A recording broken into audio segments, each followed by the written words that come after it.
We've been examining the Imago Dei for some time. In it, we found how the Imago Christi is an integral part. This session, I want to explore how the death, resurrection, and ascension of Jesus relate to the Imago Dei and the Imago Christi. The death, resurrection, and ascension of Jesus are not just events in salvation history. They are the three movements by which the broken Imago Dei is healed, restored, and exalted. Each movement answers a different dimension of what it means to be human, made in God's image, our vocation, our destiny, and our communion with God. It is how each movement of Jesus' work restores a different facet of the image and the entirety of the Imago Christi. We'll start with the death of Jesus, where the Imago Dei is being healed from distortion. The cross is where the false image, the twisted, self-exalting, self-protective, self-defining version of humanity meets its end. What the cross does to the Imago Dei is to expose the broken image. In the first Adam, the image is not erased, but bent inward. The cross reveals the depth of that distortion. Violence, pride, fear, the will to dominate. It judges and puts to death the corrupted image. In Romans 6:6, Paul says our old humanity was crucified with Jesus. The cross is not only substitution, it is representation. Jesus bears the full weight of the failed image so that it can be dismantled. It reveals the Imago Dei in self-sacrificing love. The crucified Jesus is the clearest revelation of God's essence as found in John 14:9, and therefore the clearest revelation of the true human vocation to love unto the end, to pour oneself out, and to trust the Father, even in darkness. The cross restores the Imago Dei by healing the will from self-rule to surrendered love, healing identity from shame to belovedness, healing vocation from grasping to giving. The death of Jesus is the undoing of the first Adam and the revelation of the true human, the Imago Christi.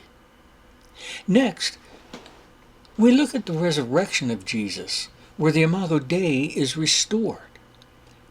If the cross ends the old humanity, the resurrection begins the true humanity. What the resurrection does to the Imago Dei is to reveal the true destiny of man. Humanity was always meant for incorruptible life, communion, and glory. The resurrection is the first instance of humanity being fully alive in God. It restores the human essence. In Colossians 1:18, Jesus rises not as a ghost, but as the firstborn of a restored creation. His resurrected body is the prototype of restored humanity. Resurrection restores human agency.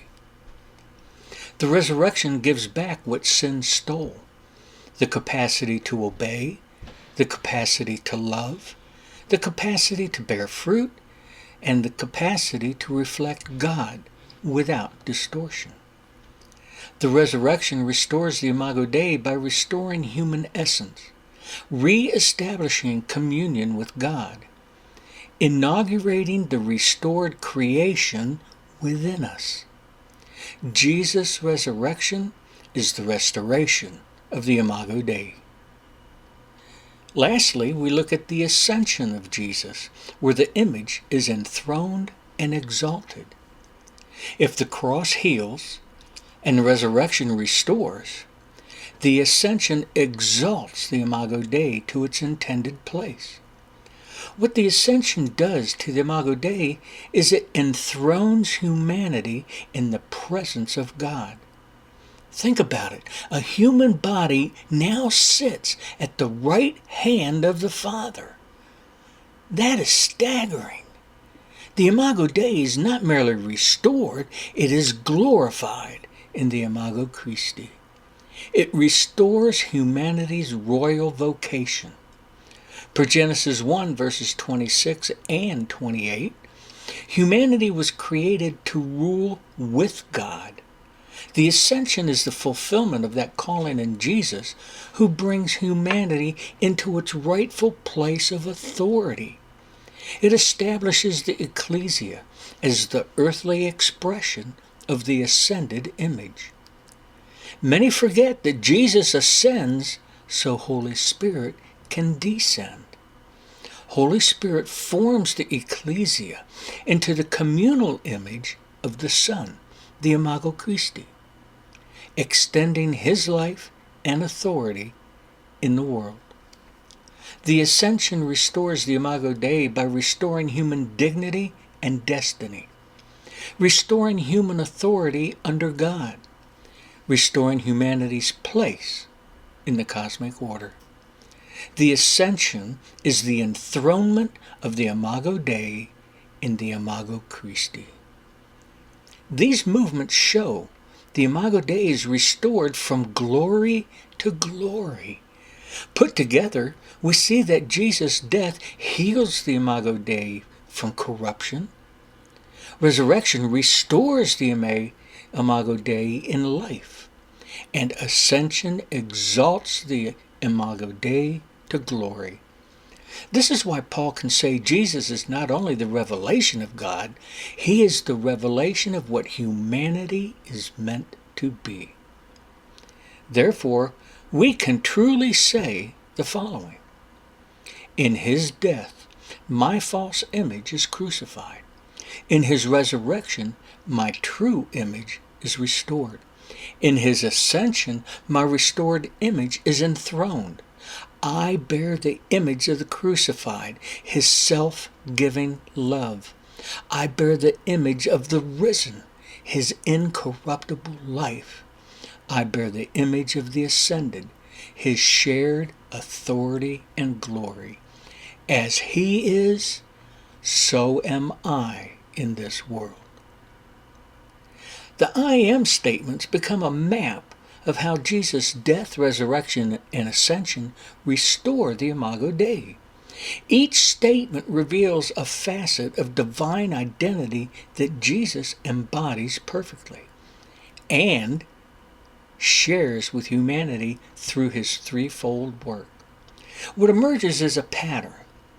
The cross removes what distorts the image, the resurrection restores what was lost, and the ascension enthrones what was always intended. I am the bread of life. Jesus' death heals the starving image. This statement reveals humanity's deepest wound. We feed on what cannot sustain us. The cross confronts and satisfies this hunger. In death, Jesus becomes broken bread, exposing and ending our dependence on false sources of life. The Imago Dei is restored as we become people who draw life from God rather than from self, from achievement, or from fear. In his death, my starving image is now fed.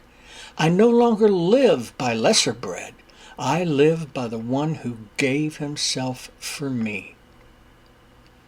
I am the light of the world. Resurrection restores the darkened image. Light is creation's first gift, and resurrection is the dawn of restored creation. In resurrection, Jesus rises as the light that no darkness can overcome, restoring humanity's capacity to see, to discern, and walk in truth. The Imago Dei is restored as the mind is renewed, the heart illuminated, the path clarified.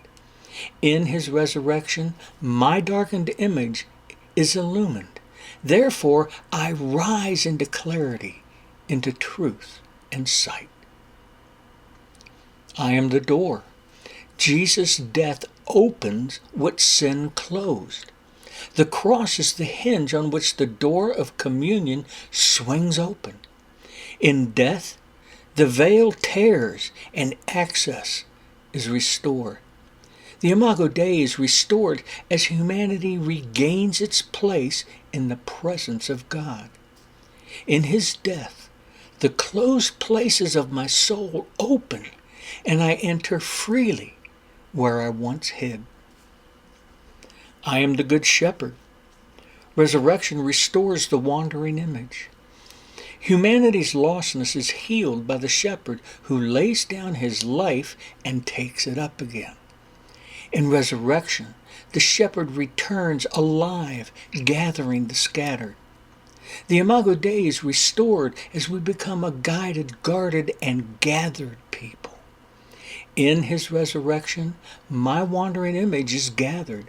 I am found, led, and kept. I am the resurrection and the life.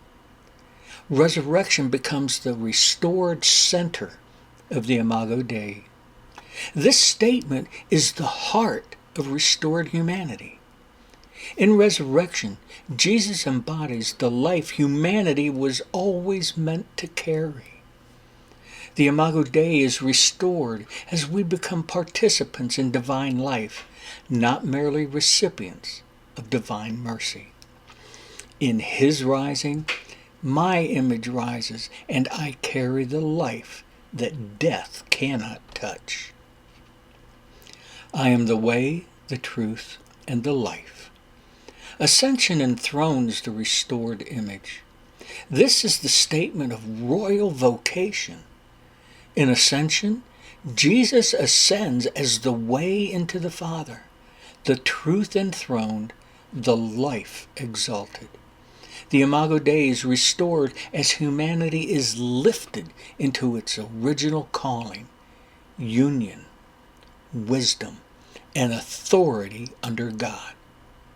In his ascension, my image is enthroned. I walk his way, embody his truth, and live his life. I am the true vine.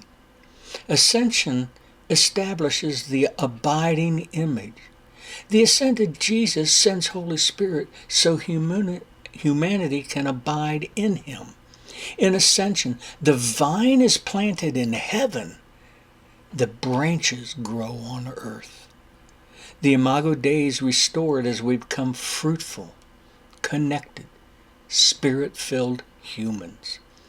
In his ascension, my image abides. His life flows through me, and his fruit grows from me.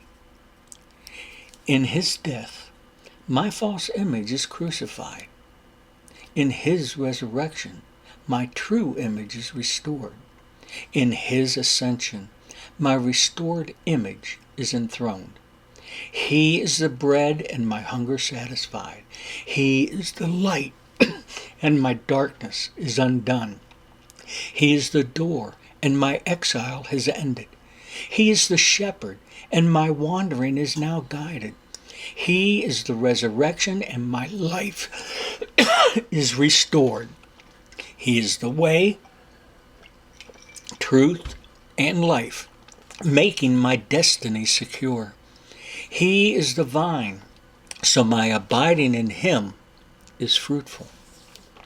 As he is, so am I in this world. As we review all we've discovered tonight, we can rightfully declare that I wake into the mercy of God, and I remember who I am in Jesus. In his death, my false image is crucified. In his resurrection, my true image is restored. In his ascension, my restored image is enthroned. He is the bread of life, and my hunger is satisfied. I receive the abundant life that never runs out. He is the light of the world, removing my darkness. I walk in clarity, truth, and sight. He is the door ending my exile. I enter freely into the Father's presence. He is the good shepherd who guides my steps. I am found, led, and kept. He is the resurrection and the life, restoring my being. I rise into the life that death cannot touch. He is the way, the truth, and the life, restoring and securing my destiny. I walk His way, embody His truth, and live His life. He is the true vine, and my abiding in Him is fruitful. His life flows through me, and His fruit grows from me. As He is, so am I in this world. As He reigns, so I stand in grace. As He lives, so I live today.